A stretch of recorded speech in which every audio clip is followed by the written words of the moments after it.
The implementation kitchen analogy, a recipe for success. Bringing an innovation into your organization is a lot like cooking. And just like cooking, it's often complex with lots of moving parts. But sticking to the recipe, following a proven step-by-step process, will help you achieve the best possible results. Hi, I'm Tippy, your implementation guide, and I'll walk you through the process, one step at a time. First up, let's prepare our space to ensure we have what we need and know what we're doing, or things could get messy. Where we are cooking matters. The recipe stays the same, but how we cook depends on the setting. Every kitchen needs a crew, and every implementation needs a team to lead the effort. What are we cooking?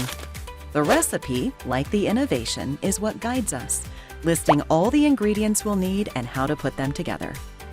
When you break it down, the ingredients are like the innovation's core components, the essential things that must be included for it to work.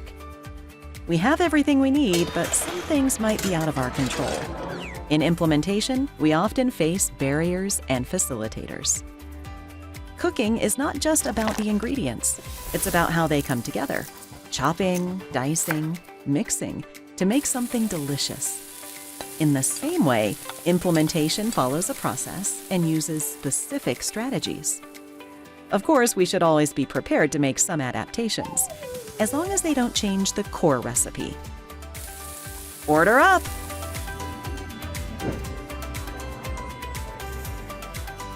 How did we do? Implementation is often complex, and good outcomes don't happen by chance. They're cooked up through a thoughtful process that sticks to the recipe. The result? A sustainable feature on the menu, refined over time.